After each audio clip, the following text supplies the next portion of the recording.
Hola, muy buenas. Les damos la bienvenida a Entre Culturas, podcast con el Dr. Kevin Henry Villanueva, profesor inaugural de Ética y Relaciones Internacionales de la Universidad de Filipinas.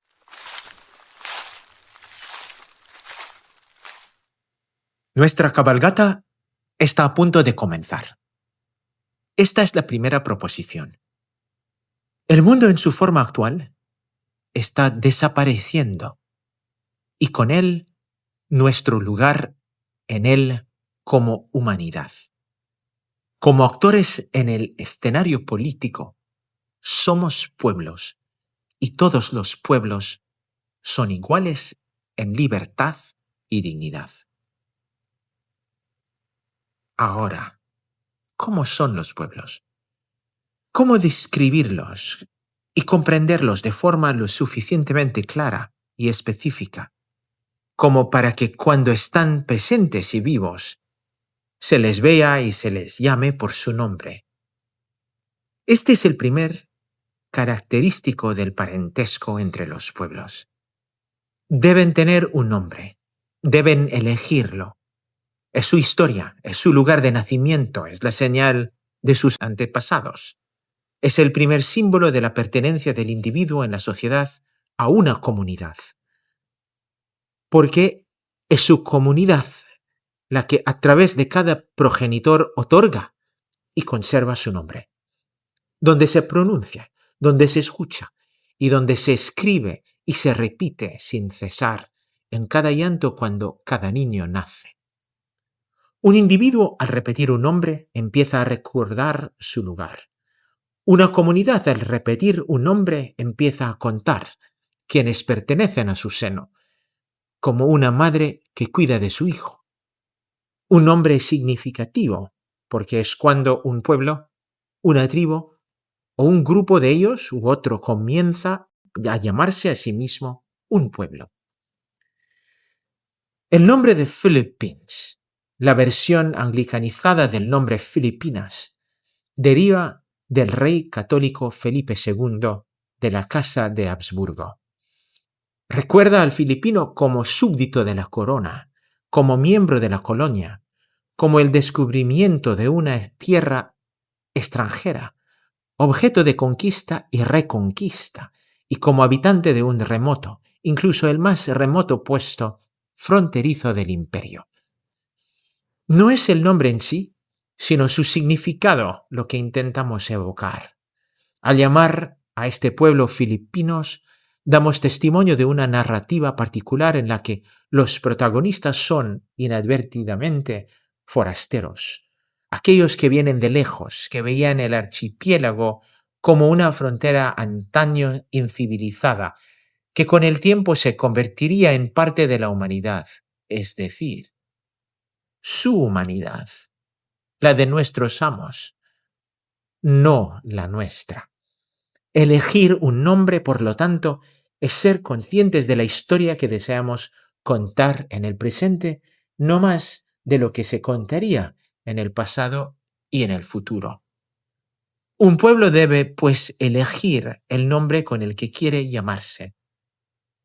Son sus propios padres y madres. Los filipinos se enfrentan constantemente al mar. Son isleños, no continentales. Así ha sido desde que las aguas subieron y cubrieron la gran plataforma de la Sonda, en el sureste del continente asiático. Son comunidades que han vivido en la costa o junto a los ríos, aprovechando los elementos naturales para construir casas resistentes a los vientos y las olas del hermoso azul, del mar azul, resilientes al ciclo eterno de tormentas y tifones, y a los monzones tropicales para poder plantar según la lluvia, y de allí la construcción de terrazas de arroz en las tierras altas, y para construir barcos que puedan navegar por aguas continentales y transportar las capturas de peces migratorios de las profundidades oceánicas. Estudios han demostrado que, tanto en el pasado como en el presente, se ha aprovechado más la vida marina y fluvial que la carne como fuente de alimento diario.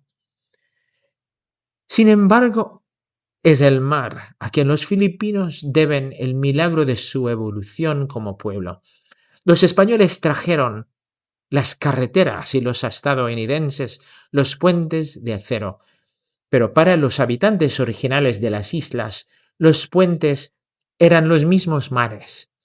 Los vehículos con ruedas llegaron después de que las carreteras atravesasen el campo, pero los filipinos, si navegaban por el archipiélago, subían y bajaban constantemente ríos y valles. De hecho, los senderos seguían a los arroyos. El agua era la fuente de vida en todas sus dimensiones. Las primeras comunidades que desarrollaron la escritura silábica se limitaban a los pueblos costeros y cercanos a la costa.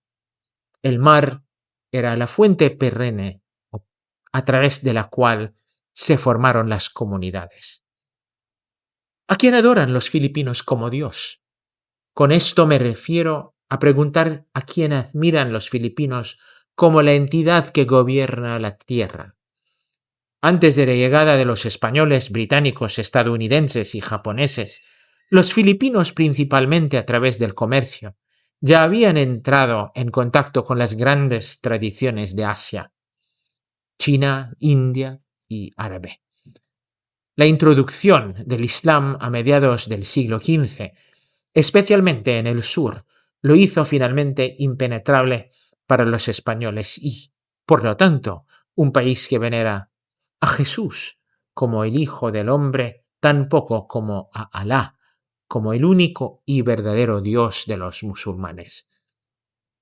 La corona española, a cambio del patrocinio de la Iglesia de Indias, se había encargado de supervisar la conversión de los indígenas al cristianismo, pero de hecho los filipinos eran originalmente animistas. Creían que los espíritus habitaban las fuerzas de la naturaleza y que mediante la realización de ritos mágicos se les otorgaría benevolencia. El espíritu de los muertos se uniría a su compañía y velaría por los vivos. Pero creo que los símbolos de la religión van más allá de lo que señalan la cruz, la media luna y los elementos de la naturaleza. Las religiones son portadoras de fe. Sin embargo, el nombre de sus dioses es un indicador de la creencia en el universo que encarna en un pueblo. Y es esta creencia el significativo o el significado de tal o cual universo y su relación con el deseo de comprender o quizás aspirar a la eternidad. Un universo en expansión, tanto en sentido físico como metafísico, lo que da origen a un pueblo. Por eso adoramos juntos. Entonces, la primera característica de los pueblos con parentesco, por lo tanto, es tener un nombre. Se llaman a sí mismos como les gustaría que los llamáramos. La segunda característica de los pueblos con parentesco es tener un idioma. Crean palabras a través de las cuales pueden contar su propia historia. La tercera característica de los pueblos con parentesco es tener un Dios. Los pueblos adoran y rezan juntos. Esta es la fuente de su fuerza y poder al estar juntos. La cuarta característica de los pueblos con parentesco es tener la bondad de descubrirse y protegerse mutuamente. Caminan sobre la tierra y se mueven juntos a través de las aguas. No hay muros, solo hay fronteras. La quinta característica de los pueblos con parentesco es ser hijos del universo para heredar la tierra para las generaciones futuras. No era, pues, este ideal del mundo el que Shylock en sus palabras había planteado para que la humanidad lo viera y saboreara, cuando preguntó: ¿acaso un judío no tiene ojos? ¿Acaso un judío no tiene manos, órganos, dimensiones, sentidos, afectos, pasiones? alimentado con el mismo alimento, herido con las mismas armas, sujeto a las mismas enfermedades, curado por los mismos medios, calentado y refrescado por el mismo invierno y verano que un cristiano. Es a través de su nombre, sus palabras, su Dios y su amor mutuo que nos vemos como pueblo. Es aquí donde nace el genio, el espíritu y, de hecho, el poder de un pueblo. Los pueblos son como individuos que se encuentran entre dos espejos, uno frente al otro, mirándose al infinito, hasta que apenas pueden ver nada entre ellos. Sin embargo, ¿se unen los pueblos como lo hacen los individuos? Cabe aclarar que aquí me refiero a las formas en que los pueblos se forman, antes de cualquier signo de guerra y conflicto. La forma en que invoco a los pueblos es crucial, presente, pero flexible y desvinculada de las nociones de nacionalidad y pueblo establecidas en el momento de la independencia de cada país mediante la movilización nacionalista y la política de masas. Esta proposición, creo, es más plausible hoy que nunca, porque la virtud del parentesco surge de narrativas de solidaridad y libertad. ¿Quiénes son los pueblos cuando tienen un hombre con el que se autodomina? Y si es así, por lo tanto, empezando por un pueblo tras otro, ¿quiénes son los filipinos en plural? No más que los indonesios, los malasios, los singapurenses, los tailandeses, los vietnamitas, los camboyanos, los laosianos, los bruneianos y los pueblos de Myanmar, todos antes y después de proclamarse un Estado-nación. ¿Quiénes eran sus dioses? ¿Qué idiomas hablaban? ¿Cuáles eran sus nombres? ¿Cómo hicieron la paz? ¿Cómo cuidaron la tierra y el mar en los que vivían? ¿Cómo se unieron?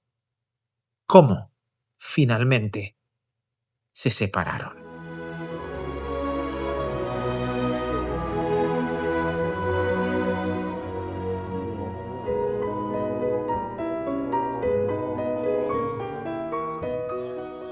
Gracias por escuchar Entre Culturas. Si desea seguir el podcast, suscríbase haciendo clic en el enlace de suscripción.